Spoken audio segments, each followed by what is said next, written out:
오늘은 이제 8과 우리 이제 목사와 장로에 대한 직분이 지난 7과까지 끝났고요. 8과는 이제 집사의 직분에 대해서 우리가 이제 살펴보도록 하겠습니다. 8과입니다.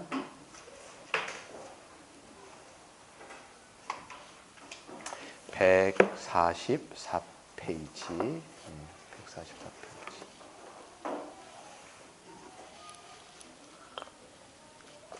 그래서 이제 우리 머리 대신 주님께서 이 교회를 통치하시는 방식이 뭐냐라고 했을 때는 그러니까 성령님께서 우리를 다스리시는데 그 기준, 하나님의 법이 있죠. 바로 그게 성경이었습니다. 그래서 성경을 통해서 성령님께서 이 주의 몸된 교회를 다스리시고 통치하신다. 이렇게 말씀드렸습니다. 그런데 하나님께서 그냥 우리에게 직접 말씀하시거나 이게 다스리시는 것이 아니라 그 말씀을 통해서 성령님을 통해서 하지만 또 직분자를 통해서 이 교회를 다스려 나가신다 이렇게 말씀을 드렸어요. 그래서 직분자를 두 그룹으로 나누면 우리가 크게 목사와 장로가 한 그룹이요, 그 다음에 집사가 다른 한 그룹이다라고 말씀을 드렸습니다. 그래서 목사와 장로는 하나님의 말씀을 가르치고, 그렇죠? 그리고 지도하는 방식으로 하나님의 통치를 대행하는 거다라고 말씀을 드렸습니다. 그래서 목사 장로가 하나님의 말씀을 가르쳐요. 그냥 가르치기만 하는 게 아니죠. 성도들을 지도하는 거예요. 그렇게 살아가도록 권면하고. 그러니까 처음에는 이제 믿도록 권면하는 거예요. 그러니까 그리스도께서 얼마나 많은 은혜를 우리에게 주셨는지를 풍성하게 얘기하는 거예요. 성경은요, 그 내용이 거의 다예요. 3분의 2가 뭐냐면 3분의 2가 넘어요. 하나님이 우리에게 얼마나 큰 은혜를 베풀어 주셔서, 특별히 이제 그리스도를 통해서 이 정점을 찍죠. 그분을 통해서 우리를 구원하시기를 기뻐하시고, 또 그분을 통해서 우리를 이제는 영생을 주시기를 기뻐하신다. 그리고 믿는 자는 그렇기 때문에 이제는 구원을 받을 것이요, 구원받은 자는 이제 어떠한 삶을 살아갈지를 성경이 이제 기록을 하고 있는데, 그렇기 때문에 목사가 지도한다라고 얘기했을 때 먼저는 믿을 것을 권면하고요. 그 다음에 믿는 자들에게 어떻게 살아가는 것이 합당한 삶인지를 이제 이야기하는 것이 목사와 장로가 지도하는 거예요. 그러니까 목사와 장로가 자기 말이 아니라 예수님께서 우리에게 주신 성경을 통하여 지도한다라면 그거는 목사의 개인적인 얘기가 아니시겠죠. 그거는 누구의 권면이냐면 우리 주님이 그렇게 권면하시는 거라고 여러분들이 그 목사와 장로의 그 권위를 존중하시고 인정하시고 그다음에 순종하는 것이 마땅하다 말씀을 드렸어요. 하지만 목사와 장로가 그 성경을 떠나거나 자기의 이야기를 통해서 자기 방식대로 했을 때는 거기에는 이제 권위가 없는 거예요, 사실. 그거는 주님의 통치도 아니고요. 그냥 개인의 어떤 그냥 썰에 지나지 않는다라고 이야기할 수도 있겠습니다. 그 다음에 이제 집사의 직분이 있는데요. 그래서 이 집사 직분은 이제 오늘 볼 텐데 이제 다른 영역인 거예요. 목사와 장로가 이제 말씀에 관한 것이라면 집사는 이제 구제를 통하여 이 땅 가운데 하나님의 나라가 임했다라는 것을 구제를 통하여 보여주는 직분이 바로 이 집사라는 이 직분인 것이죠. 그래서 영역이 다르다 말씀을 드렸습니다. 144페이지에 보시면 교회를 세우는 위대한 직분, 두 번째 집사에 대해서 볼 텐데 한번 같이 읽어보겠습니다. 시작. 교회는 하나님의 백성이다. 교회는 예수 그리스도의 십자가의 은혜로 교회의 머리는 주 대신 예수 그리스도이시며 교회는 주님과 연합한 그분의 몸이다. 우리 주님은 교회를 친히 다스리시며 자신의 모든 것으로 교회를 충만하게 하신다. 여기까지 그랬어요. 이거는 앞에 있는 거 다 정리한 거예요. 교회는 뭐냐? 그분의 백성이요, 그분의 통치를 받는 이제 공동체인 것이죠. 그래서 그분과 연합되어 있어요. 우리는 그분의 몸이에요. 그렇기 때문에 그분은 우리에게 모든 충만한 것으로 나누어 주시며 우리를 충만케 하신다라는 것을 우리는 압니다. 그래서 주님은 제가 읽겠습니다. 성경 곧 하나님의 말씀과 직분자를 통하여 교회를 다스림으로 그 복을 더 온전하고 충만하게 하세요. 특별히 목사와 장로는 주님이 자신의 통치를 대행하도록 교회에 세우신 직분이다 그랬어요. 목사와 장로는 성경 곧 하나님의 말씀으로 성도들을 먹이고 입히며 자라게 합니다. 또한 이들은 외적, 내적으로 하나님의 양떼인 성도들을 해하려고 공격하는 악한 자들로부터 어떻게 합니까? 교회를 지키는 중차대한 사명을 받았습니다. 모든 성도들은 그렇기 때문에 목사와 장로의 통치, 그 치리에 복종하는 것, 즉 순종하는 것이 마땅하다라고 이야기할 수가 있어요. 제가 얘기했던 거겠죠. 그러면 오늘 주님이 교회를 위해서 주신 직분 중에 집사에 대해서 한번 살펴볼게요. 집사는 어떤 면에서 교회를 세우는 직분일까요? 집사는 어떤 역할과 사명을 가진 직분일까요? 집사는 어떤 사람이 될 수 있을까요? 이 자격에 대해서까지 얘기하는 거. 그러니까 집사의 사명이 무엇인지를 알고, 그 다음에 오늘 하진 않겠지만 다음 시간에 집사는 그렇다면 어떤 사람이 자격이 있고 그 사람이 이제 집사가 되어야 되는가라는 그 자격에 대해서 다음 시간에 살펴보도록 하겠습니다. 오늘 말씀해 보시면 제목을 보시면 하나님 나라의 복을 풍성하게 누리도록 하는 직분이 누구냐 하면 집사다라고 말씀을 드릴 수 있습니다. 사도행전 6장 1절부터 7절을 제가 그냥 읽을 테니까 눈으로 한번 따라가 보세요. 그러면 이 본문은 제가 많이 했던 본문입니다. 그때에 제자가 더 많아졌는데, 이게 초대교회를 얘기합니다. 5,000명가량 늘어났습니다. 그래서 헬라파 유대인들이 자기의 과부들이 매일 구제에 빠짐으로 히브리파 사람을 원망하니, 이게 뭐냐면 점점 사람이 많아졌는데 그때 과부에는 히브리파 과부도 있고 헬라파 과부도 있어요. 그러니까 히브리는 뭐냐면 유대인을 얘기하는 겁니다. 그리고 건데 거기에는 또 헬라파는 이제 이방인이겠죠. 이스라엘 백성들이 아니라 즉 유대인이 아닌 사람들. 근데 다 그리스도 안에서 이제는 한 형제자매가 됐는데 그 명단에 빠진 거예요. 명단에서 구제에 빠져, 매일의 구제. 그러니까 매일매일 이제 구제를 하는데 거기에 명단에서 빠지니까 이제 원망을 한 거죠. 문제가 큰 거예요. 원망이 있으면 여러분 어떤 일들이 생길까요? 교회 안에서 원망이 생기면 이게 갈등의 불씨를 낳습니다. 누군가 원망하고 저 사람들은 끼는데 나는 못하는 거 왜 이러지? 이렇게 하면서 원망이 시작되면 교회는 그때부터 갈등이 일어날 수 있는 불씨가 낳는 거예요. 그래서 이걸 보면서 그리스도 안에서 한 몸됨이 깨지는 것을 굉장히 큰 위험신호로 알았던 사도들이 대책을 세웁니다. 어떻게 대책을 세우느냐?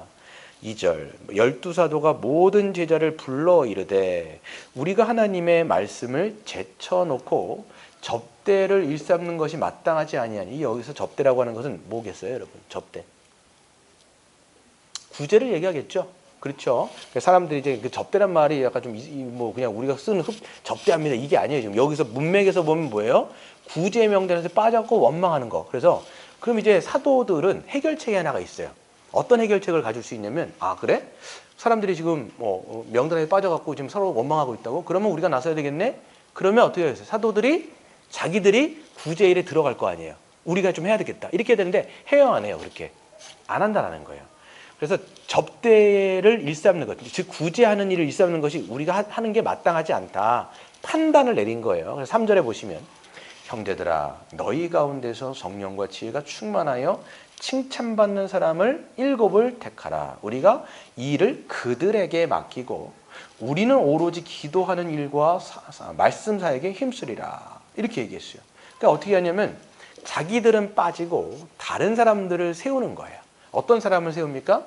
성령이 충만한 사람, 지혜가 충만하여 칭찬받는 사람 7을 택하였던 거지요.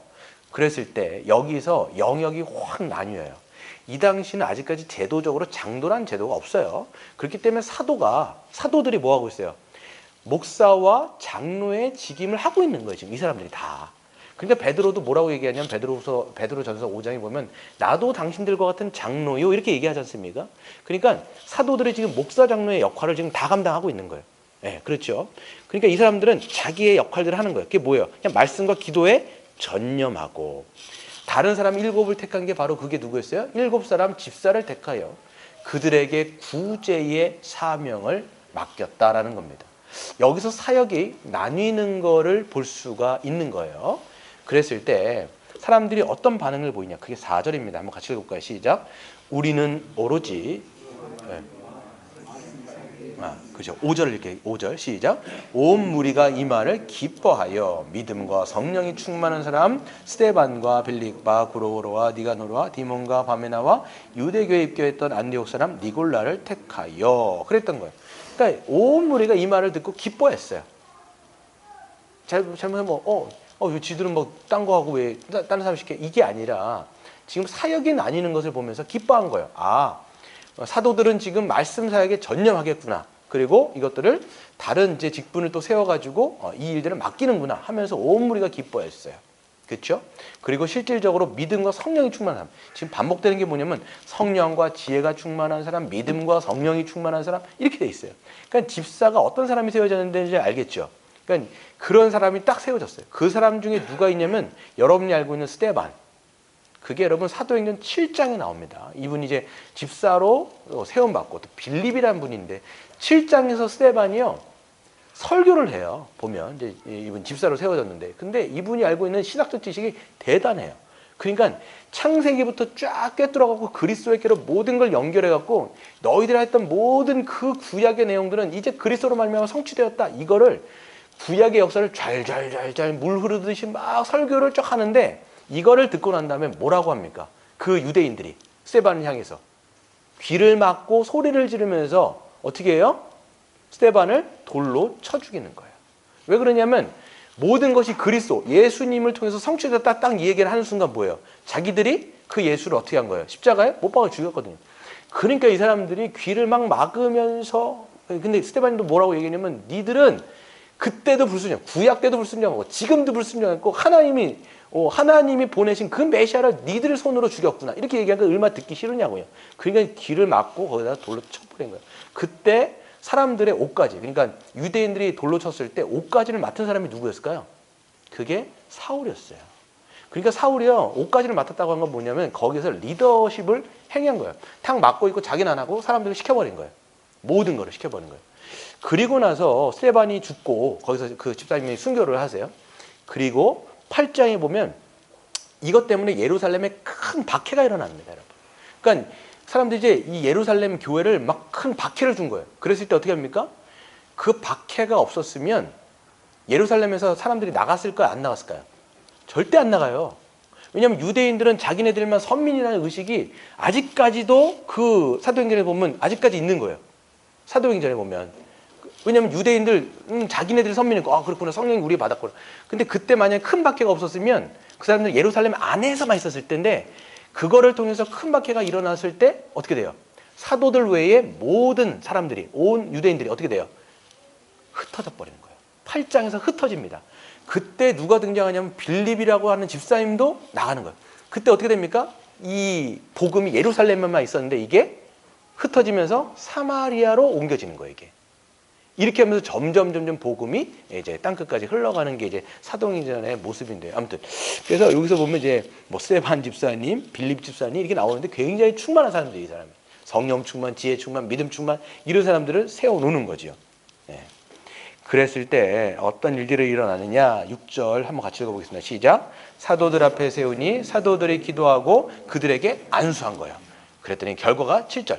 하나님의 말씀이 점점 왕성하여 예루살렘에 있는 제자의 수가 더 심히 많아지고 허다한 제사장의 무리도 이 도에 복종하리라. 그러니까 처음에 보세요. 처음에 문제는 구제하는 문제 때문에 원망해가고 지금 이 교회가 갈등을 일으키는 판이었는데 그게 아니라 문제를 잘 해결한 거예요. 말씀을 가르치는 자는 말씀을 가르친 자에 전념하고 또 집사를 세워가지고 그 구제하는 일을 또 점념하고 이렇게 하니까 그 결과가 뭐였느냐? 결국 하나님의 말씀이 왕성한 거야. 그래서 제자의 수가 더해지면서 하나님의 교회가 충만케 되어지는 일들이 이 예루살렘 교회에 있었다라고 얘기할 수 있죠. 여기서 보시면 이제 놀랍습니다. 이때 초대교회에 사람들이 몇 명이었다고요? 5,000명이 성도의 숫자예요. 그런데 집사가 지금 몇 명 세워질까요? 7명. 퍼센티를 따지면 몇 퍼센트예요, 이게? 수학적 안 되긴 하지만 굉장히 많은 수에 적은 수예요. 굉장히 적은 수예요, 지금. 굉장히 적은 수예요. 예. 그러니까 이거 뭐 나중에 집사의 어떤 그 자격과 조건에서 알 수 있겠지만 이게 지금 뭔가를 하는 게 충만한 사람 세워놓은 거예요. 그랬더니 그 일들을 감당할 뿐만 아니라 막 하면서 교회가 되는 거예요, 지금. 예. 그러면서 이게 지금 5,000명 중에 7명이다. 충만한 사람이 세워지면 감당하는 거입니다. 이걸 우리가 볼 수가 있겠죠. 첫 번째, 한번 읽어보도록 할까요? 시작. 교회의 머리이신 주 예수 그리스도는 그렇죠. 그래서 우리의 머리 대신 예수님 그분이 이제 교회를 위해서 직분자를 세우셨는데 반드시 있어야 할 직분 말씀드렸어요. 그걸 뭐라고 얘기하죠? 항존직이다. 밑에 읽진 않겠습니다. 보면 성경에서 감독들이라고 얘기하는 것은 또한 장로들이라는 말하고 똑같아요. 신약 성경에서 장로들, 감독들은 다 지금의 누구예요? 목사, 장로. 그리고 또 여기서 보면 집사들에게 편지한다라고 얘기하는 것을 통해서 우리가 이 직분들이 있구나라는 걸 얘기할 텐데, 교회가 존재하는 한 항상 있어야 되는 직분을 바로 우리가 항존직이라고 얘기하고, 그 항존직이 바로 목사, 장로, 집사다라는 것을 알 수가 있습니다. 그래서 보시면 목사, 장로, 목사, 장로는 성경의 그 말씀으로 다스리는 직분이고요. 밑에 집사는 한번 읽어볼까요? 시작. 집사는 구제함으로 교회가 하나님 나라의 복을 충만히 누리도록 섬기는 직분이다라는 것을 알 수 있어요. 그래서 목사, 장로는 하나님의 말씀하고 직결되어 있는 직분이고, 집사는 예수님이 뒤에 보면 그레이트 디컨인데, 그러니까 가장 큰 대집사가 누구냐? 예수님이에요.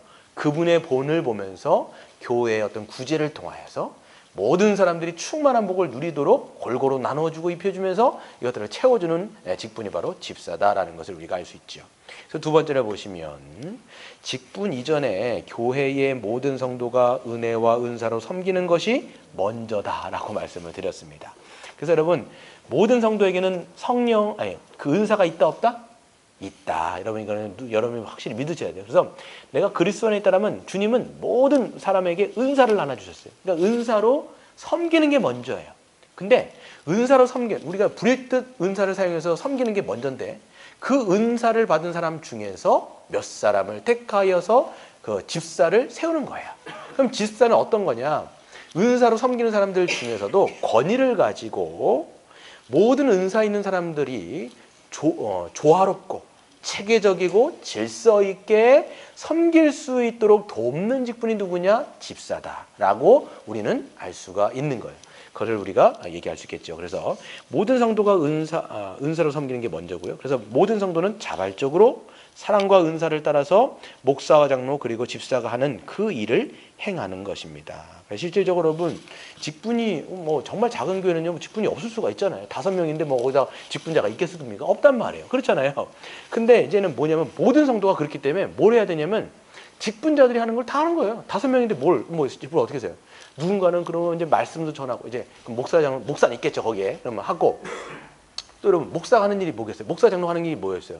사람들을 권면하고, 그리고 지도하고, 그리고 복음을 뭐라면 복음 알려주고, 또 잘 못 살면 흔들어 깨우면서 제대로 살라고 권면하고, 이게 사실 목사와 장로가 하는 건데, 정말 쬐깐한 교회는 직분이 없으면 그거 누가 해야 돼요? 그냥 모든 성도가 하는 거예요. 그거를 그냥 다. 모든 성도들이 하는 거예요. 그리고 또 어떤 사람들은 이제 직분이 없더라도 그 쬐깐한 교회는 어떻게 합니까? 그냥 또 집사의 일들을 또 하는 거예요. 잘 또 다스려 가면서 하는 거예요.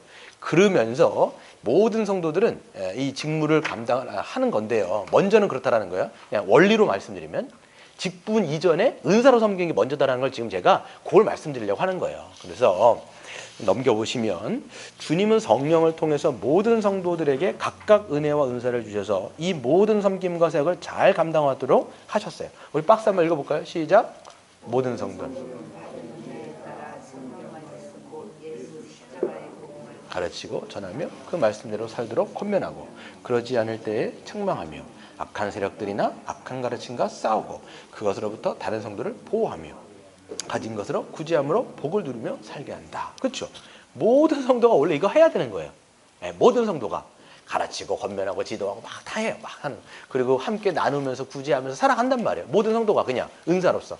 그런데 거기에서 밑에 보시면, 또한 주님은 어떤 특정한 성도들에게 직분을 주셔서 이 모든 섬김과 사역이 더 질서 있고 효과적으로 잘 이루어지도록 하기 위해서 권위를 주심으로써 권위 있게 섬기도록 하신 게 직분자예요. 아시겠죠? 네. 모든 사람은 다 섬기는 거예요. 그런데 그 중에서 이제 직분을 딱 세워가지고 권위 있게. 그래서 이제 하나님이 세우신 그 권위에 순종하며 살아가는 거죠. 이렇게 되는 겁니다. 두 번째 한번 읽어볼까요? 시작. 사도들은 말씀 사역에 힘쓰기 위해서 구제를 전담할 집사를 세웠습니다. 아까 말씀을 봤던 것처럼 초대교회 사도들은 필요에 의해서 집사를 세웠는데요. 초기에는 사도들이 목사와 장로의 직분뿐만 아니라 집사의 직무인 구제도 담당하고 사실 있었습니다. 그래서 여러분, 사도행전을 보시면요, 사람들이 자기의 어떤 것들을 팔아가지고 누구의 발 앞에 두었다 이렇게 돼 있어요. 사도들의 발 앞에 두었어요. 바나바도 그랬고, 나중에 여러분 보시면 누구죠? 그 사도행전에서 이렇게 그 직사한 사람도 있어요. 그 이름이 누구죠?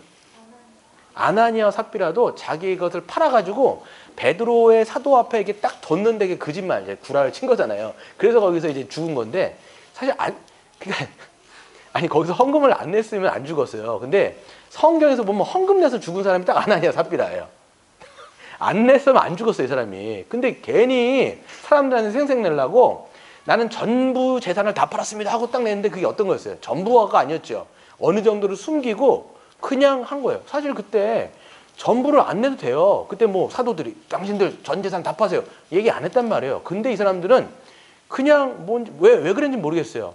거기 뭐 사람들 앞에 인정받으려고 했는지 모르겠는데 전체를 안 냈으면서도 불구하고 일부를 내면서도 난 전체를 바쳤습니다 딱 얘기를 한 거예요. 그랬더니 베드로가 뭐라고 하냐면 너는 성령을 속였다 이 얘기를 하면서 바로 그 자리에서 죽었어요. 예, 둘 다 남편도 그렇고 아내도 나중에 이제 남편이 어떻게 됐는지 몰라갖고 나중에 또 이렇게 구라치다가 죽었어요. 그러니까 괜히 헌금 내다 죽는구나 이렇게 안 내면 살았는데 이 사람들이 괜히 그랬단 말이죠. 그랬을 때 그죠. 그러니까 처음에는 사도들이 전체를 다 감당하고 있었던 거예요. 그러니까 이제 사도들이 그 일들을 이제 감당할 수 없을 정도로 사람들이 많아졌을 때 문제가 생겼고요. 이에 대해서 대책이 필요했습니다. 그때 사도들은 구제를 전담할 수 있는 사람들, 즉 집사를 택하여서 이제 이 문제를 해결한 거예요.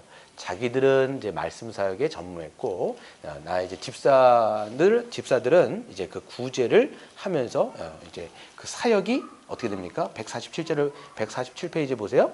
목사와 장로 그리고 집사 직분이 여기서 어떻게 됐어요? 분화된 거예요. 네. 여기서 이제 나뉘어진 겁니다. 그래서 각각 사역에 힘쓰자 결과가 어땠어요? 하나님의 말씀이 점점점 왕성하여져서 교회가 든든히 세워졌다는 거예요. 전 여기서 좀 생각해 볼 수 있어요. 만약에 사도들이 자기들이 이 일을 감당했으면 어떻게 됐을까요? 이도저도 안 됐다라는 거예요. 말씀 사역과 기도 사역도 잘 못하고 왜 이거를 구제의 명단을 자기가 다 해야 되잖아요. 그러니까 이도저도 안 되는 거예요. 그럼 어떻게 됩니까? 말씀 사역도 힘을 일으키고요. 그럼 구제 사역도 원망해가지고 교회가 또 갈등을 일으키고 그러면 이제 문제가 해결이 안 되는 거죠. 그런데 오히려 이거를 탁 나눔으로써 온전하게 교회가 되어지는 거예요. 이것 때문에 이제 점점 더 많아졌다고 해요. 점점. 세 번째 한번 읽어볼까요? 시작. 집사 직분이 별도로 세워질 정도로 교회가 구제를 중요하게 생각하는 이유는 교회가 하나님 나라의 현시로서 천국의 복을 누리기 때문이다. 그랬어요. 우리가 이제 교회에서 구제를 중요하게 여기는 이유가 있습니다. 바로 뭐냐면 교회는 하나님 나라가 임했다라는 것에 가시적으로 드러난 거가 교회예요. 그렇기 때문에 천국의 복을 누린다라는 것을 가시적으로 드러나는 게 교회라면 교회 안에 어떤 사람이 없어야 되는 거예요? 가난한 사람이 없어야 되는 거예요. 누구는 지금 정말 먹고 살 게 없을 정도로 가난한 거 핍절하고 있는데 지금 천국이 임했다라고 하는데 그게 믿겨지냐고요. 안 믿겨질 거 아니에요. 그러니까 어떻게 된 거냐면 그 하나님 나라가 임했다라는 것이 확 드러나면서 그 초대교회가 어떻게 되냐면 자기의 물건들을 함께 통용함을 통하여서 그 가난한, 여기서 가난하다는 건 정말 이 경제가 끊어지고 그리고 먹고 사는 문제가 아주 핍절한 상태. 근데 그 사람들이 함께 먹으면서 이 하나님 나라가 정말 임했네. 서로 함께 자기 걸 나누니까 이게 천국인 거예요. 이거를 잘 감당하는 거니까 구제는 너무나 중요한 문제라는 거예요. 그렇죠. 그러니까 여러분 기독교 안에서 자꾸만 우리가 영지주의적, 다시 말해서 영은 선한데 이 육은 악하다라는 보는 방식이 영지주의인데 이게 교회 안에도 들어오면요. 뭐냐면 영적인 복 이건 중요해. 근데 뭐 물질적인 복 뭐 중요해? 아니라고요, 여러분. 하나님은 우리가 이 물질적인 복도 어떻게 되는 거예요? 하나님께서 우리에게 입히시고 먹이시는 걸 다 하신단 말이에요. 근데 교회가 하나님 나라가 충만하는데 지금 여기서는 정말 죽을 만한 사람이 있으면 돼야 안 돼요. 그러니까 여러분 제가 늘 말씀드린 거지만 우리가 함께 어떤 지향으로 같이 다 잘 살자 이 얘기를 하는 게 아니에요. 지금 함께 다 잘 살자 이거는 천국이나 가서 될 일이고 지금은 가난한 자가 없어야 된다는 거예요. 가난한 자가. 네. 그게 지금 하나님 나라가 지금 누리고 있다는 거예요. 모습이 있는 거예요. 그러니까 구제는 중요하다 이 말씀 좀 드렸어요. 첫 번째 보세요. 하나님 나라는 하나님이 세우신 복된 나라입니다. 그래서 죄인인 우리는 하나님 나라에 들어갈 수 없었어요. 그런데 하나님은 그리스도 안에서 사랑하는 자들을 다 부르셨어요. 내게로 와라. 값없이 마셔라. 내가 너에게 성령을 부어주겠다. 내가 너에게 하나님 나라를 주겠다. 라고 부르셨어요. 그래서 하나님 백성으로 삼으시고 그 나라의 복을 누리게 하셨어요. 이 복이라고 하는 것은 영적인 복, 물질적인 복, 그리고 모든 면에 있어서 다 복인 거예요. 참된 영육 통일체로 되어 있는 것에선 영적인 복만 있는 게 아니에요. 육체적인 거 다 있어야 돼요. 여러분 우리가 구원받았어요. 근데 여기서 우리가 먹고 살 게 힘들어요. 이게 복이냐라. 이걸 성경에서 복은 전체를 다 얘기하는 거죠. 전체. 근데 이걸 다 누리게 하셨어요. 근데 예수 그리스도와 그분의 모든 사역으로 인해서 이 세상에서 하나님 나라가 이미 임했다라는 것을 주님께서 말씀하시고, 이미 임한 하나님의 나라는 주님의 재림으로 완성될 거예요. 그래서 성경은 계속적으로 말씀하신 게 뭐냐면 우리 예수님께서 오심으로 말미암아 이 땅에 뭐가 왔다라는 거예요. 하나님 나라가 이미 왔어요.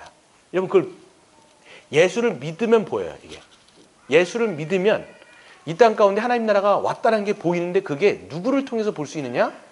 교회라는 거예요. 그래서 여러분 교회는 굉장히 중요한 겁니다. 물론 완성이 되지 않았기 때문에 어떤 면들도 있죠. 연약한 점들도 있고 아직까지 여러 미비한 부분도 있지만 주님께서 충만케 하신 거예요.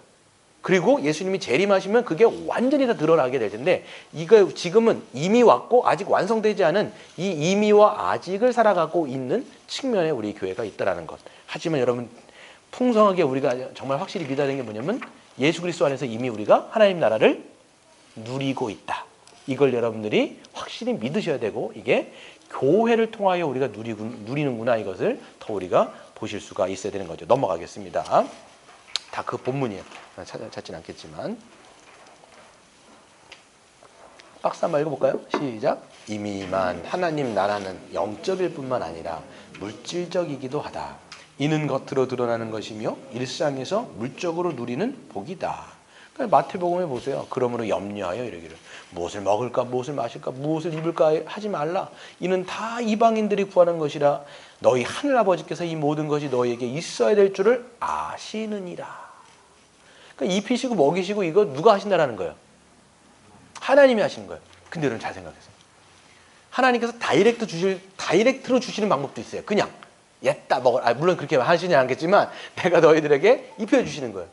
근데 여러분 하나님은요 우리를 공동체로 세우셨어요. 그렇기 때문에 우리를 어떻게 채워주시느냐, 다이렉트 채워주시는 경우도 있지만 보통 일반적인 경우는 뭐예요? 바로 교회, 지체들을 통하여서 이 물질을 함께 나눔을 통해서 천국을 누리게 하시고, 그리고 그 부족한 것들을 우리가 채우도록 하시는 거예요.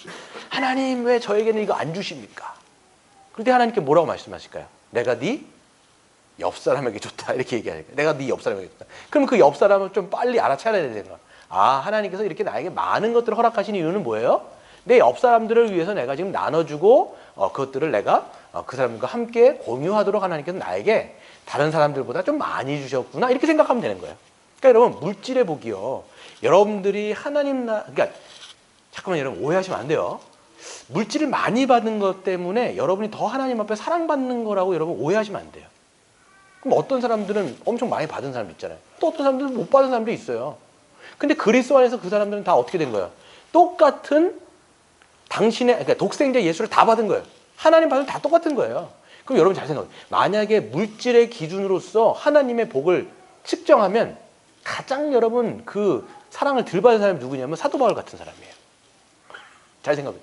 예수 믿고 난 다음에 아주 인생이 꼬였어요. 그리고 나중에 계속 고생하다가 맨 마지막에 목이 침을 당해갖고 순교했단 말이에요. 그럼 여러분 잘 생각해보세요. 지지리도 못 살았단 말이에요. 근데 물질을 가지고 그 사람이 하나님의 복을 받았다고 만약에 우리가 기준을 거기다 잡아버리면 사도 바울 같은 사람은 진짜 복도 더럽게 못 받은 사람이에요. 그렇죠? 물질을 가지고 여러분 하나님의 사랑을 측정하지 않으시죠, 여러분들은? 그렇게 생각하시나요? 어떻게 지금까지 그렇게 생각하셨어요? 그러지는 않으시죠? 네, 그러지는 않았죠. 네, 그러지는 않아요, 우리는. 네. 그러니까 하나님이 어떤 사람들에게는 좀 많이 주시는 사람이 있어요. 또 어떤 사람들은 좀 빈약하게 주세요. 그럼 이거는 다 어떻게 되느냐면 신자람. 우리는 그리스도 안에서 모든 복을 다 받은 거예요. 그런데 물질 같은 거 많이, 좀 조금 이렇게 된단 말이에요. 그러면 그거는 우리 신자는 어떻게 생각해야 되냐면, 그래서 청지기 정신, 그래서 중요한 거예요. 청지기가 뭐예요? 자기 거라는 거예요? 주인이 있다라는 거예요? 주인이 있다라는 거예요. 그래서 우리의 주인은 누구냐면 예수님. 왜 우리에게 그렇게 맡겨주셨느냐? 많이 맡겨주셨다면 그걸 빨리 나누라는 거예요. 좀 나누면서 베풀면서 살아가도록 하는 거예요. 그리고 부족한 사람들, 신자지만 부족한 사람들, 그런 사람들의 도움을 얻어서 교회의 도움을 얻어가지고 함께 잘 복을 누리라는 거예요. 하나님 왜 저에게 안 주십니까? 교회에게 맡기신 거예요. 그럼 누가 잘해야 돼요? 교회가 함께 구제하면서. 그러니까 그때 누가 중요하느냐? 집사가 모든 것들을 함께 딱 공유해가지고 그것들을 잘 배분할 수 있는 거예요. 그게 집사의 직분이라고 성경은 가르치고 있는 것이지요. 그래서 교회는 하나님의 백성으로서 하나님의 백성에게 이미 임한 하나님 나라를 드러낸다 이렇게 얘기합니다. 두 번째로 한번 읽어볼까요? 시작. 가나안 땅에 들어가기 직전에 옛 백성인 신명기에 보시면 이런 말씀이 나와요. 내가 만일 내 하나님 여호와의 말씀만 듣고 내가 오늘 내게 내리는 그 명령을 다 지켜 행하면 내 하나님 여호와께서 내게 기업으로 주신 땅에서 네가 반드시 복을 받으리니 너희 중에 가난한 자가 없을 것이다. 이런 얘기를 하세요. 신명기는요 이렇게 되는 거예요. 신명기는 언제 말씀이냐? 가나안 땅에 들어가기 딱 직전의 말씀이에요. 그러면 1세대는 다 어떻게 됐다는 거예요? 다 돌아가셨다는 거예요. 다 죽었죠. 그리고 이제 2세대가 가나안 땅에 이제 들어가기 전에 모세도 이제 못 들어간단 말이에요. 그러니까 모세는 자기 못 들어가는 거 알아요. 그러니까 2세대들한테 권면해 주는 거예요. 앞세대는 다 이렇게 해서 다 죽었거든. 너희가 나도 이제 갈 건데 너희들이 만약에 가나안 땅에 만약이 아니죠. 가나안 땅에 들어가면 내 말 잘 들어. 우리 주님이 말씀하신 건데 하나님이 주신 그 율법을 다 잘 지키면 다 잘 지켜 행하면 너희 안에 뭐가 없다라는 거야. 너희 중에 가난한 자가 없을 거다. 이 얘기를 딱 하는 거예요. 이 얘기가 여기 나온 거예요. 근데 모세 죽었어요. 모세 돌아가시고 그다음에 여호수아를 통해서 가나안 땅을 이제 진격해 갖고 다 이제 가나안 땅에 정복을 했단 말이에요. 그리고 12지파가 그 가나안 땅의 기업을 다 나눠 받았어요. 그럼 이제 율법을 잘 지키면서 살면 되잖아요. 그러면 뭐가 없었을까요? 그때 가는 삶이 없어요. 이제 없으면 율법을 잘 지키니까. 율법을 보면요 굉장히 놀랍습니다. 우리 율법을 알아야 돼요. 그래서 레위기 같은 거 좀 볼 필요가 있는 게 아니라 반드시 봐야 되는데 왜 그러냐면 하나님의 율법은요 하나님의 법은 좋은 거라고 말씀드렸죠. 하나님의 백성들이 어떻게 하면 진짜 복된 인생을 살아갈지를 보여준 게 십계명이고 율법이란 말이에요. 그거 잘 지키면요 이 세상이 이렇지가 않아요. 절대로 안 그래요. 그래서 율법 가운데 어떤 게 있냐면 6년 되어지고 7년 때 항상 여러분 7이라고 하는 숫자는 성경에서 굉장히 중요한데요. 6일을 지내고 그 다음 뭘 지내요? 안식일을 지내죠. 그리고 또 마찬가지 연수도 마찬가지 6년을 지내고 7년째가 뭐예요? 안식년이에요. 안식년. 그때가 되면요 땅에 뭐 이렇게 하다가 뭐 빚진 사람도 있고 뭐 종도 있잖아요. 그때 어떻게 하냐면 빚도 탕감해주고 종도 해방시켜주고 막 이런 얘기한 거예요. 근데 그 안식년의 안식년 그게 뭐냐면 77에 49 그러니까 7년이 7번 지난 거예요. 77에 49 그리고 50년째가 뭐예요? 이거를 희년이라고 얘기하는 거예요. 완전한 해방. 완전한 해방. 그러니까 율법을 보면요 리셋 시스템이에요. 지금으로 여러분 보면요 야 이런 제도만 있더라면 천국이 따라없겠네 라고 하면서 이 희년을 연구하시는 학자들도 있어요. 정말 이렇게만 지키면 이 세상에 정말 저렇게 할 수가 없는데 하나님이 이런 우리에게 법을 주신 거예요. 사실 가나안 이스라엘 백성들에게 잘 지켰을까요? 안 지켰을까요? 네, 잘 지킨 적이 한 번도 없어요. 들어가가지고는 다 그냥 이방인들처럼 자기 것 막 붙들어 살면서 하다 보니까 가난한 자가 생기고 종이 생기고 그런데 7년 됐을 때 해방시켜야 되는데 또 붙들고 있고 그러니까 땅이 타락하고 사람이 타락하고 하니까 이게 완전히 이게 이 죄악으로 물들어 버린 거예요. 그러니까 하나님이 어떻게 한 거예요? 이 가나안 땅에 살고 있는 이스라엘 백성들을 다른 땅으로 포로로 끌려가게 만든 거예요. 이 사람들이 끌려갔으면 그 땅은 어떻게 될까요? 쉬는 거예요. 이게 그래서 안식이 돼버린 거예요. 이게 나중에 다시 오지만 그럴 정도로 하나님이 뭐라고 했으면 너희 잘 지키면 가난한 사람이 없을 거야. 근데 한 번도 이스라엘에는 이런 적이 없었다. 이 얘기를 하는 거예요. 근데 한 번도 이런 적이 없었는데 그게 성취된 데가 있는 거예요. 그래서 여러분 보시면요. 예수님이 그러니까 구약에서 얘기했던 그 안식년과 희년은 율법에서 누구로 말미암아 성취돼요? 그게 예수님이에요. 누가복음 4장에 딱 보시면요. 예수님께서 회당에 딱 들어가셔갖고 이사야서 61장을 딱 피세요. 그러면서 말씀하신 게 뭐냐면 맹인들이 볼 것이요. 못 걷는 안진뱅이들이 걸을 것이요. 그 다음에 천국의 복음이 땅끝까지 전파하죠. 그게 너희들의 그 두 귀에 울렸다라고 말씀하시면서 그 이사야서 61장이 희년에 관한 말씀인데 그게 오늘 자기로 말미암아 성취됐다고 딱 말씀하시는 거예요. 그건 자기가 희년이라시는 거예요. 그리고 그분이 실제적으로 이 모든 죄로 말미암아 죽을 수밖에 없는 죄인들을 위해서 십자가에서 죽으시고 부활하시고 승천하시고 승귀하셔서 약속하신 성령을 부어주셔요. 그러므로 말미암아 뭐가 태동해요? 교회가 이 땅 가운데 태동했는데 그 성령을 받은 교회들이 그리스도 안에 있는 교회들이 어떻게 살아가느냐? 바로 이 말씀을 지키기 시작하는 거예요. 이스라엘 백성들은 문자적으로 해서 못 지켰는데 이 성령 받은 공동체인 교회가 어떻게 하느냐? 자기의 것들을 나눠주고 그리고 자기 있는 것들을 팔면서 가난한 자들을 주면서 이 율법에서 하나님이 그렇게 꿈꿨던 그 세상이 교회를 통해서 성취된 것이 초대교회의 모습이었다는 거예요. 이거를 지금 성경은 얘기하고 있다는 거예요. 그 교회가 2000년 전의 초대교회예요. 지금 그때로부터 쭉 흘러가고 있는 지금 21세기 오늘 2019년 며칠이죠? 12월 살아가고 있는 지금 우리에게도 동일하게 작동되고 있다는 것을 우리는 볼 수가 있다는 것이죠. 잠깐 예, 예. 그러면은 7년마다 그 예. 희년이 안식년이 있으면 예. 이제 우리 예수님께서 그것을 다 지키셨으니까 예. 지금은 지켜야 돼요, 안 지켜야 돼요? 안식년이요. 네. 우리가 이제 지키는 이제 모든 것은 다 끝났어요. 율법에서 얘기하는 모든 안식일, 안식년, 희년 이거는 다 모형으로서 예수 그리스도를 예표하면서 하나님이 너희들에게 이런 것을 주실 거야. 이런 걸 주실 거야. 근데 이건 안 된 거잖아요. 근데 그리스도로 완전히 성취됐기 때문에 이제는 이게 우리에게 주어진 거예요. 그럼 안식일, 안식년, 희년 이 모든 것은 그리스도 안에 모든 것을 우리는 이제 이미 누리고 있는 거예요. 그러면 이제는 안식년을 지킨다, 희년을 지킨다라고 하는 방식은 뭐냐? 동일하게 믿음으로 하나님을 사랑하고 내 이웃을 사랑하면서 살아가는 것 자체가 그냥 이거를 지키는 방식인 거예요. 또 이게. 근데 목회자들 예. 7년 되면 안식년이라고 해서 어디 가시죠? 그거 쉬려고 하는 거예요. 그거는 그게 아니라 그냥 그 목회자에게 쉼을 주는 거예요. 아니, 우리는 이제는 그 율법이라는 것은 다 없어요. 뭐 목회자면 뭐 여러분은 다른 게 아니잖아요. 그럼 여러분들도 안식년을 쉬셔야 되잖아요. 그래서 우리 목사님도 7년 되면 가셔야 되는데 설교 누가 하냐고. 안 갈 거예요. 아니 목사님도 가시더라고. 그거는 그냥 이제 목회자에게도 어떨 때는 이제 쉼이 필요하겠죠. 왜냐하면 이제 목회 막 하시는 분들은 이제 이게 사실 소진되어지는 일이에요. 이게 그러다 보니까 이제 그 목회자가 뭐 이런 게 약간 비유가 적절할지는 모르겠는데 운동 선수들이요. 우리나라 같은 경우 외국 사람들 안 가요. 외국은 안 되는데 우리나라 사람들은 수명이 짧아요. 왜 그러냐면 대학교에서 프로로 넘어가기 전에 고등학교 때 얘는 잘해요. 잘하면 얘한테만 다 시키는 거예요. 그럼 얘는 다 하다가 오히려 대학교 들어가면서 프로로 뛰려고 그러면 이미 여기가 다 상해 있는 거예요.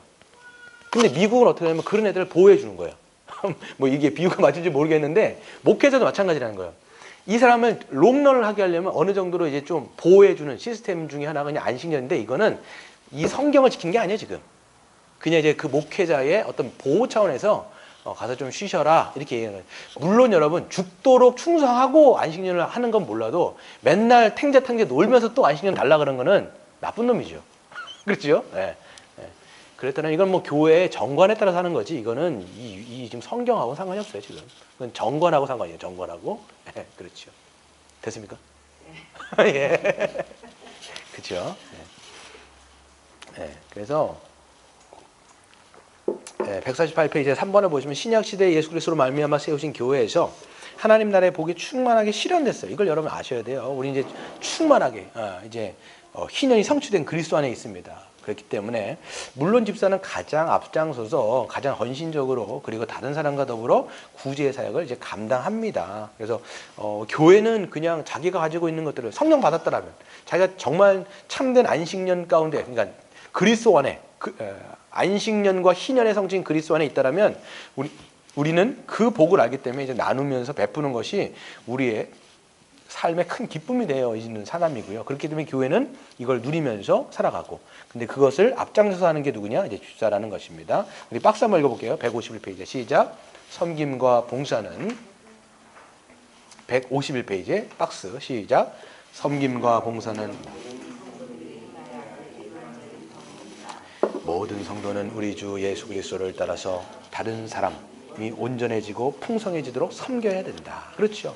다른 사람, 먼저 교회의 지체들이 온전해지고 풍성해지도록 섬겨야 된다. 그러니까 여러분 우리가 이제 안식년을 지킨다, 희년을 지킨다 이게 아니라 지키는 게 아니에요. 이제 이미 안식년 가운데 있는 거고 이미 희년 가운데 여러분들은 이제 그리스도 안에 있다라면 이미 희년을 누리고 있는 사람이에요. 그 희년을 누리는데 누리면 어떻게 하겠어요? 자신의 것들을 나눠주면서 연약한 사람들을 도우면서 그렇게 하면서 이게 주님의 말씀들을 지켜 살아가는 것 자체가 우리에게는 어떻게 보면 안식년과 희년을 살아가고 있는 자들의 그냥 모습이 돼버리는 거예요. 이렇게 여러분들이 생각하시는 거죠. 그래서 모든 성도는 우리 주 예수 그리스도를 따라 다른 지체를 섬겨야 한다. 특히 자신의 것을 나누고 연약한 지체인 가난한 자를 더욱 잘 돌봐야 된다라고 이야기할 수가 있습니다. 우리 세 번째 한번 읽어볼까요? 시작.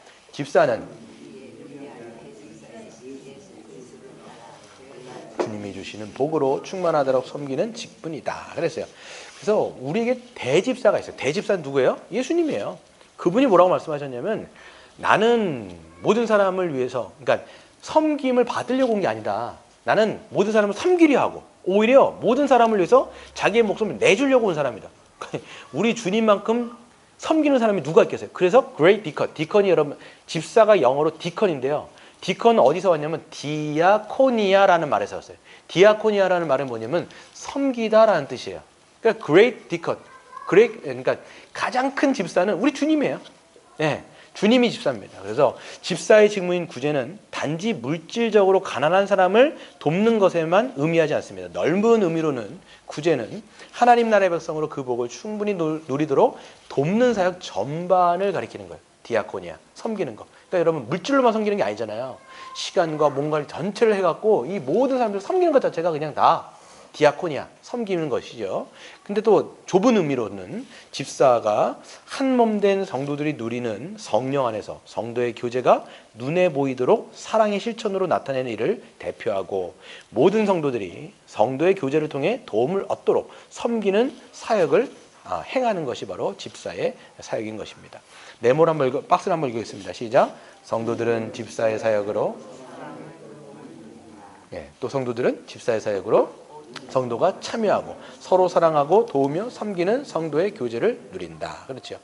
그러니까 모든 사람들이 다 섬기는 건데 또 집사의 사역을 통해서 더욱 풍성하게 교회가 누릴 수 있는 거죠. 왜냐하면 사역을 배치하고 사람들 더 잘 도울 수 있도록 만들어주고 본인들도 더 뛰어들고 그러면서 적절하게 모든 것들이 질서 있고 조화 있고 체계가 잡히도록 돕는 것이 집사이기 때문에 집사가 잘 세워지고 집사가 사역을 제대로만 감당하면 교회는 굉장히 풍성한 것을 누릴 수 있는 것입니다. 넘어가도록 하겠습니다. 네, 보시면 네 번째. 그래서 집사는 특별히 헌금을 다루는 직분입니다. 그래서 헌금을 어떻게 해야 돼요? 수집하고 계획을 세워 필요한 곳에 사용하는 일을 관장하는 것이 집사의 직분입니다. 그래서 집사는 교회가 풍성해지도록 필요한 헌금을 모으고 수집할 책임과 권리가 있습니다. 그래서 헌법책에도 보시면 집사의 그 직무가 뭐냐라고 했을 때 헌금 개수예요. 헌금을 개수하고 모으고 필요한 곳에 적절하게 쓰도록 이런 것들을 하는 직분이 이제 집사인 것이죠. 그래서 집사는 교회가 풍성해지도록 헌금을 잘 관리하고 사용할 책임과 권리가 있습니다. 그래서 모든 돈에 대한 책임과 권리가 누가 있느냐? 집사에게 있는 거예요. 이건 목사에게 있는 게 아닙니다. 집사에게 있는 거예요. 그래서 영역이 나뉘어지는 거예요. 목사와 장로는 말씀과 이거에 전념하고 집사는 모든 돈에 가는 것들을 책임 있고 의무 있게 감당하는 거예요. 물론 이 당회의 어떤 권한 아래에 물론 이제 지도를 받긴 합니다. 하지만 영역 자체는 나뉘어 있다라는 거. 그래서 돈을 이 안수집사, 우리로 말하면 안수집사죠. 거기서 이 재정에서 모든 권한과 책임을 갖고 이제 이것들을 감독하다 이제 할 수 있도록 하는 것입니다. 다섯 번째로 한번 보겠습니다. 한번 읽어볼까요? 시작. 집사는 목사와 장로처럼 사역의 원칙과 방향과 우선순위에 대해서 목사와 장로의 지도를 따라야 하지만 교회의 독립적인 직분으로 고유한 직분과 책임과 권위와 권한을 갖습니다. 그래요. 그래서 별도의 독립적인 거예요. 연결되어 있는 게 아니라 독립적이라는 걸 여러분 아셔야 되고요. 그래서 사역의 원칙과 방향과 우선순위에 대해서 물론 이제 당회의 어떤 지도를 받아야 하지만 독립적인 권한이 있고 직무를 갖고 있다는 걸 여러분들이 우리가 확신해야 됩니다. 그래서 집사는 독립적이고 고유한 직분입니다. 그래서 목사와 장로가 목사와 장로의 하급 직원이 절대 아니에요. 목사와 장로와 같이 주님에 의해서 세워진 직분이고요. 영역이 다른 겁니다. 그래서 집사는 독립적이고 고유한 직무와 권위를 갖고요. 그래서 교회의 모든 성도들이 한 명도 소외됨 없이 집사의 사역과 성도의 교제와 교회의 재정으로 복된 삶을 살도록 돕는 사역들을 성실히 감당할 수가 있어야 돼요. 그러나 성경 말씀으로 다스리는 직무인 목사와 장로의 또 지도를 받아야 되는 건 맞다라는 것이죠. 우리 여기 한 박스 한번 읽어볼까요? 시작.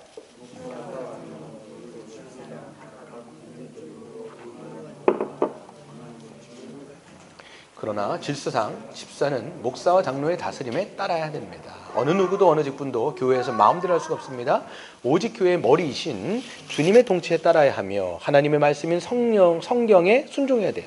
그렇게 하는 한 독립성과 권위가 이제 집사에게는 보장이 되는 거예요. 그래서 함부로 이제 어떤 일들 교회 돈이라고 해갖고 목사가 함부로 이것들을 막 좌지우지에 뿌리면 안 되는 거예요. 권한이 누구에게 있냐면 이 집사에게 있는 거예요. 물론 당회의 어떤 것을 지도는 받아야 되지만 원칙과 사역 방향들은 이제 말씀에 근거하잖아요. 근데 그거 외에 모든 걸 자기 마음대로 막 주물른다. 이건 상당히 큰 문제가 있습니다. 결국은 그것 때문에 횡령이 될 수 있고요. 나중에 이거는 정말 교회가 어지럽게 되어지거나 갈등을 빚는데 굉장히 큰 요소로 나중에는 만들어져요. 그래서 이거는 분명하게 독립을 시켜가지고 이 재정적인 관리는 특별하게 잘 관리해야 된다. 여러분 재정 때문에 망하기도 해요. 여러분 실제적으로 그렇지 않습니까? 돈 때문에 망하는데 얼마나 많습니까? 여러분 실제적으로 말해서 이게 굉장히 여러분 이거는 중요해요. 딱 독립적인 것들을 구분하고 막 해야 된다는 거예요. 우리 백사이 구조 여기 한 페이지만 더 하고 마치겠습니다. 그래서 교회는 가난한 사람들이 없었습니다. 그래서 교회 안에 하나님 말씀 교회 안에 하나님이 말씀하시고 전 인류가 꿈꾸던 하나님 나라가 성취되었어요. 쭉 얘기를 하죠. 그래서 집사의 직분을 잘 감당하면 이런 모습이에요. 그래서 교회는 처음부터 149페이지 교회는 처음부터 가진 것을 통용하고 나눔으로 가난을 없앴어요. 사도들은 이 일에 관심을 갖고 힘썼습니다. 그래서 집사를 세운 거고요. 근데 이제 점차 시간이 지나 교회의 성도들이 많아져서 구제의 문제가 발생하자 사도들은 집사를 선출하여 구제 사역이 더 풍성하게 이루어지도록 감당을 한 겁니다. 넘어가겠습니다. 150페이지. 네, 이게 흐름이 좀 암한데. 네. 지금 교재가 얘기하려는 바가 이거예요. 지금 목사와 장로와 한 그룹, 그 다음에 집사의 그룹이 한 그룹 해가지고 제대로 질서 있게 이것이 나누어지고 그 다음에 각자의 영역을 잘 감당할 때 교회는 제대로 돌아가며 그 다음에 초대교회가 있었던 것처럼 모든 사람들이 함께 그리스도 안에서 하나님의 나라를 누릴 수 있다. 이 얘기를 지금 교재가 하는 겁니다. 넘어가겠습니다. 넘어가서 마지막 페이지 150페이지. 그래서 가난한 자를 없애고 하나님 나라의 복을 충만히 누리게 하는 사역을 어떤 사역이라고 얘기합니까? 구제 사역이라고 하는 거예요. 그 사역에 가장 전면에서 나가서 하는 사람이 어떤 사람이에요? 바로 집사의 직분을 감당하는 사람이 있지요. 그래서 세워진 집사들에 의해서 구제 사역이 제대로 이루어지자 교회가 더 온전해지고 충만해지는 거예요. 여러분 이 말씀 있죠. 마가복음에 보시면 여기 10장 29절 30절에 보세요. 제가 읽을게요. 예수께서 이르시되 내가 진실로 너에게 이르노니 나와 복음을 위하여 집이나 형제나 자매나 어머니나 아버지나 자식이나 전토를 벌인 자는 누구를 위해서? 예수의 복음을 위해서 그렇게 벌인 자는 현세에서 뭘 받아요? 현세에 있어서 집과 형제와 자매와 어머니와 자식과 전토를 몇 배나 받아요? 100배나 받대. 그것만 받으면 좋겠는데 뭘 겸해서 받아요? 박해를 겸하여 받고 내세에는 영생을 얻지 못할 사람이 없느니라. 이렇게 돼 있는 거예요. 그러니까 복음을 위해서 예수 그리스도 안에서 복음을 믿는 사람들은 현세가 뭐예요? 지금이 현세예요. 지금 현세에서는 뭘 받아요? 집과 형제나 자매나 어머니나 자식이나 정토. 이걸 몇 배나 받아요? 100배. 여러분 100배나 받으셨어요? 100배를 받으셨어요? 이게 왜 어떤 말씀인 것 같으세요? 예, 그 얘기인 거예요, 지금. 그리스도 안에 있으면, 여러분, 어머니를 100배로 받으면, 여러분, 어머니가 100명 있습니까? 이게 말이 안 되잖아요. 근데 우리가 그리스도 몸 안에 들어오면, 같은 믿는 분이지만, 그분은 뭐예요? 그리스도 안에서는 나의 어머니가 되는 거예요. 어떤 사람은 자식이 없어요. 그렇잖아요. 어떤 사람은 자식을 못 낳잖아요. 근데 자기의 육신적인 자녀는 없지만 교회 안에 있으면 교회의 자녀가 내 자녀이기 때문에 나의 육신적인 자녀는 없지만 그리스도 안에서는 내가 자녀가 굉장히 많아지는 거예요. 돈도 마찬가지죠. 나는 없지만 그리스도 안에서 교회가 함께 있기 때문에 내가 이런 것들을 풍성히 누리기에 교회에 있으면 내가 안전하구나. 교회에 함께 있으면 내가 풍성하게 살아가는구나. 이런 것들을 교회가 어떻게 돼요? 경험하는 거예요. 그래서 교회가 있는 것이 참 복되구나라는 것들을 우리가 이제 계속 경험하는 것이 바로 충만한 교회인 것이죠. 예. 그래서 박스를 보시면 교회는 다스림과 구제 이 두 가지 사역으로 이미 임한 하나님 나라의 복을 누리게 되는 겁니다. 다스림, 구제. 그 다스림은 첫째로 말씀으로 세워진 나라를 통해서 누리게 되는 것. 둘째는 뭐예요? 교회는 구제 사역으로 하나님 나라를 더 풍성하게 누리는 거죠. 전자는 누구의 사역이에요? 목사와 장로. 후자는 누구예요? 집사의 사역을 통해서 교회가 든든히 세워지게 되는 것이죠. 마지막 네 번째를 보시면 목사와 장로는 뭐예요? 가르치고 다스리는 직분이라면 집사는 구제를 위해서 섬기고 봉사하는 직분입니다. 그래서 집사는 헬라어로 아까 말씀드린 것처럼 디아코니아라고 하는 단어는 섬김 혹은 봉사라는 뜻의 헬라어 디아코니아에서 온 것으로서 섬기는 자라는 의미고요. 즉 집사는 교회 모든 성도들이 하나님 나라의 복을 충만히 누리도록 구제함으로써 섬기고 봉사하는 직분입니다. 그래서 모든 성도가 어떻게 돼요? 섬겨야 하지만 집사는 주님이 주신 권위로 이 구제 사역이 질서 있고 효과적으로 행해지도록 하는 직분이라는 것이죠. 그래서 집사만 하는 것이 아니라 성도들이 전체가 다 하지만 그 안에서 집사들이 이것을 조율하고 배분하고 함께 더 하면서 교회는 더 든든히 세워진다라고 우리는 할 수가 있는 것이죠. 여기까지 하겠습니다. 혹시 질문 있으시면 질문 한번 해보시고. 질문 혹시 있으실까요? 네, 근데 이제 예. 그 직분이 두 가지로 분명하게 예. 가르쳤는데 지금 우리 한국 교회는 이 헌금만큼은 예. 당회에서 그 장로님들이 지금 관리를 하시잖아요. 예. 그것은 어떻게 돼요? 그래서 아까도 여기 좀 말씀드린 것지만 당회가 어떤 걸 하는 직분이냐면 말씀을 가지고 말씀의 원칙을 가지고 교회의 어떤 사역 방향을 정하고 그다음에 어떻게 나가야 될지를 이제 가이드라인을 해주지 않습니까? 그게 왜냐면 말씀으로 지도하는 거니까. 그러니까 그 지도 아래는 있죠. 그렇죠. 있는데 담당 전체는 이거를 뭡니까 개수하고 관리하고 모으고 나누고 이런 것들은 이제 이 집사회에서 실질적으로는 감당을 해야 되겠죠. 예. 그러니까 이게 사실 저희는 좀 불분명한 것 같긴 해요. 제가 생각할 때도. 그러니까 너무 이거를 지금 그 당회에서 장로님들이 하고 계시고 집사들이 하는 교회는 그렇죠. 근데 여기서 말하는 집사는 안수 집사. 저희로 말하면 재정부 위원장이 이런 것들을 그래서 하는 거죠. 그렇게 해서 만약에 저희 예를 든다면 이렇게 하는 거예요. 목사와 장로가 함께 있죠. 그러면 이제 이 말씀을 통해서 원리들을 세우고 그 다음에 재정부 집사님이 오셔가지고 그럼 이런 것들을 계획하면서 우리가 어떻게 할지를 같이 논의하고 이렇게 하는 거예요.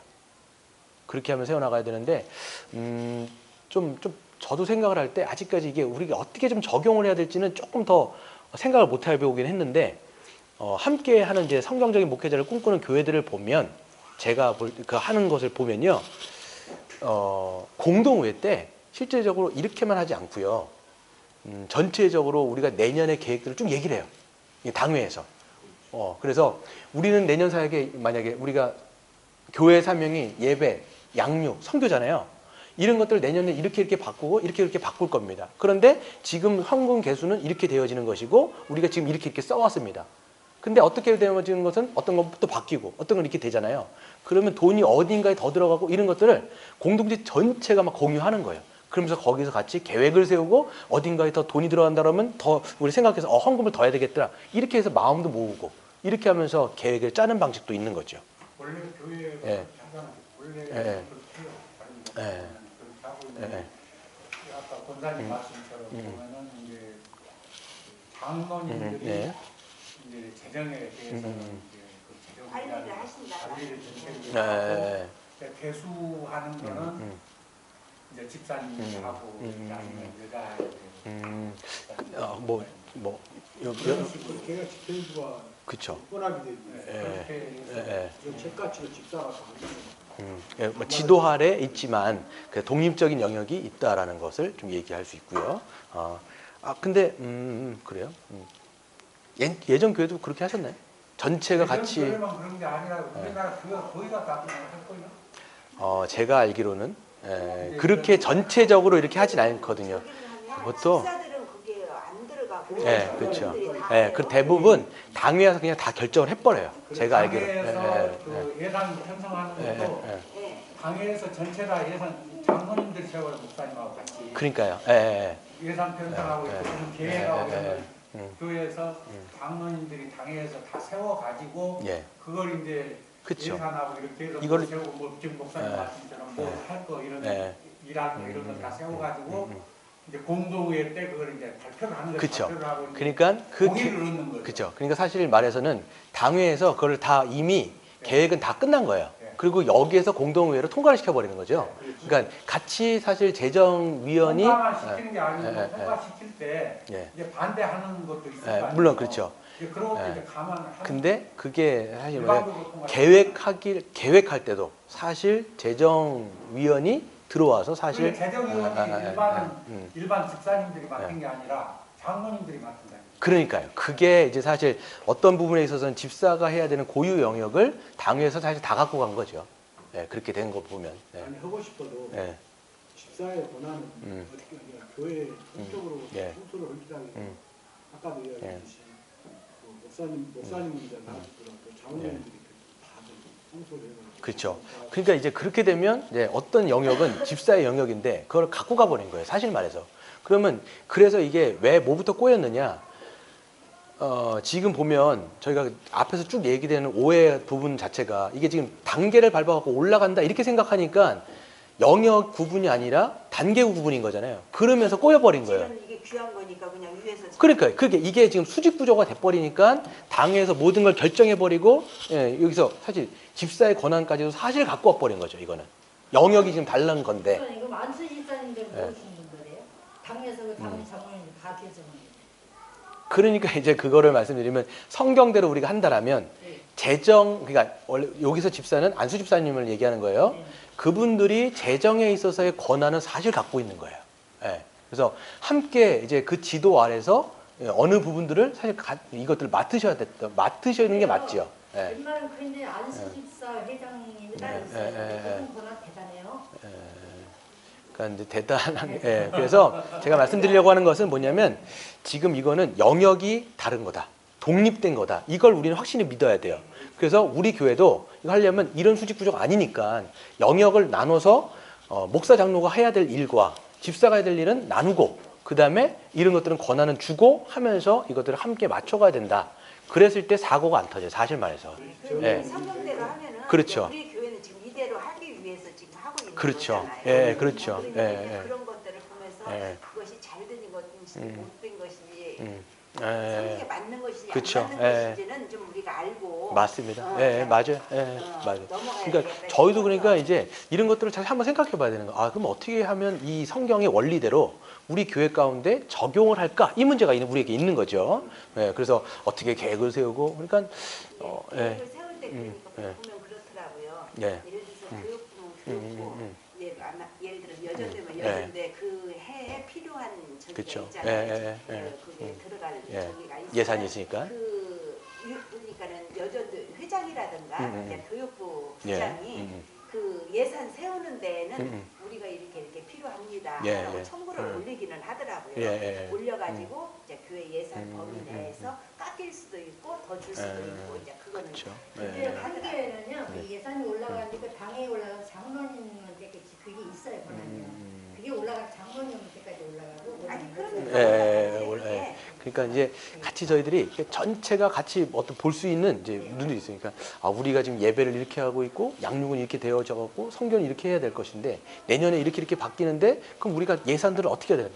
작년에 이 정도 모였는데 이것 갖고는 좀 안 되겠는데 공동체가 하면서 우리가 여기다 힘을 더 쏟자 여기다 힘을 더 쏟자 이렇게 하면서 계획을 세우고 그러면 이제 이렇게 세우면서 전체가 이제 합의를 해갖고 나가는 거죠. 그러면 이제 헌금들을 뭐 더 한다거나 어떻게 좀 힘을 쓴다거나 이렇게 하면서 교회가 이렇게 세워지는 거죠. 계획은 다 그렇게 세워요.